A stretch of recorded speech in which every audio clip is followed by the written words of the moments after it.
of science fiction.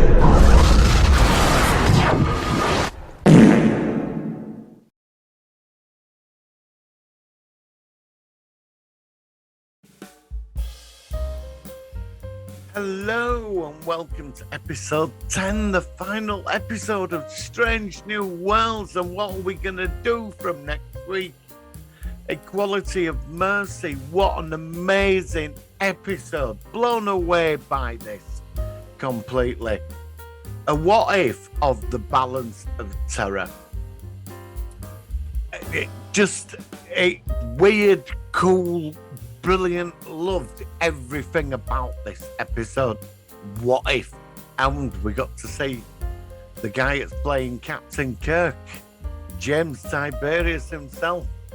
I have to say the guy was very good who played Captain Kirk. I was quite impressed. Actually started believing that this guy's got some potential. Could there be a Star Trek TOS reboot in the works? Only time will tell. So on to the story. Balance of terror. This episode started the same with a wedding and all that.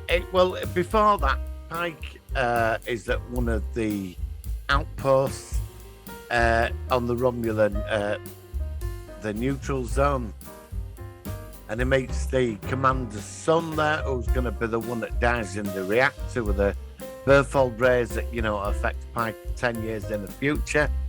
And he's sat in his cabin, he walks out at me, he gets really disturbed by realising one of the children is going to be one of the cadets. And he walks out of the meeting, and you really do feel for Pike. He's got this look that, So he goes to his quarters and he starts writing a letter to he tells him pursue a Starfleet, but he's going to say, look, this is going to happen to you a certain day.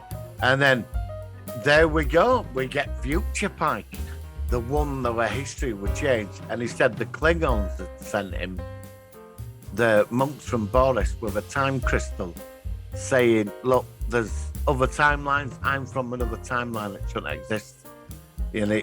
Causality, you know what it's like. And it's suddenly like he's on the Enterprise in the future. The episode Balance of Terror, how it did play out with Kirk, now plays out with Pike. And a lot of it is similar, but a lot of it ain't. And I love seeing the Jeffries Tube, when Spock and hearing Scotty's voice in the background over the comms. Brilliant. So, it just plays out the same. The Romulan commander, there's two ships. Kirk gets his ship destroyed, the Farragut, and they come up with this plan. The Romulan, they've got Theseus. You remember Theseus? I think his name was Theseus, on board the Romulan ship in Balance of Terror. I suppose that's him. He calls in the Romulan fleet. Kirk comes up with this backup plan of loads of robot ships to stop the Romulans. And we get the same moment where they're sat in the ready room. We need to attack, because if we don't, Spock coming out with the same words, going, if these are my people and we don't destroy them, they're going to be coming in force. And that's basically it. It's like that. It all plays out. Pike's trying to get a deal with the Romulan commander. He's got his creepy second in command that betrays him because he's obsessed with war.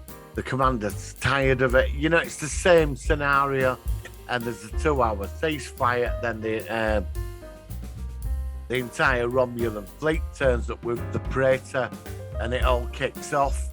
And Enterprise, basically, Spock gets badly damaged. He might not even survive.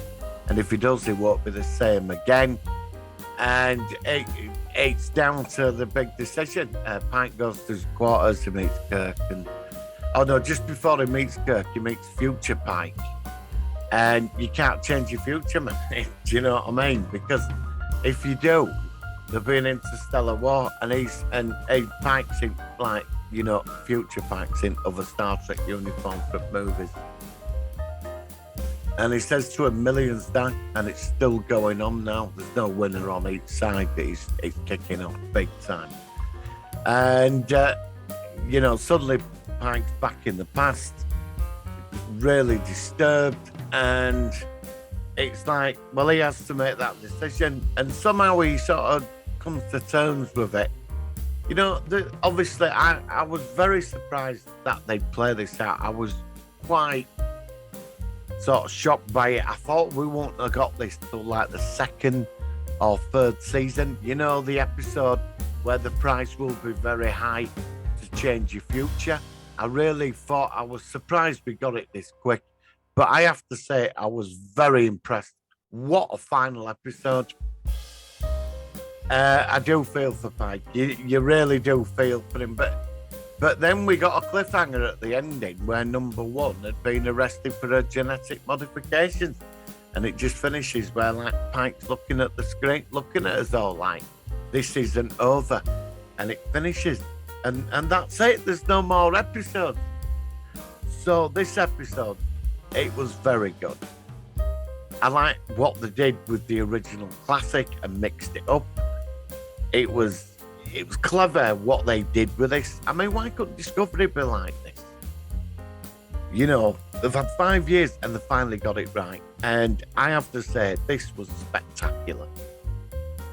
So this is my review of The Quality of Mercy. The guy that plays Captain K, it won't surprise me if we get a TOS spin-off, I'm being serious. I wonder if that means like Ethan Peck could be playing like Spock 10 years in the future. Well, it does make questions. Do you know what I mean? If there is a TOS series. The guy that played Kirk, I was quite impressed with him. I have to say, I was. But it will be interesting. Do I want them to do a TOS spin-off? I don't know. I'm sort of sat on the fence with it. I think, with the movies and Chris Pine and all that, maybe. But roll on season 2 of Strange New Worlds, very impressive. Even now, I'm still assimilating the whole episode. So this is my review of the Quality of Mercy. Just a quick one, complete the series. My Orville one is going to be late. I'm running a bit late because I've been doing some stand-up comedy. So my reviews are over. But I will get the Orville up by Monday or Tuesday. So guys, I'm going to go. I've got my day to get off with. Poor old Chris Pike. And I will say to you all, live long and prosper.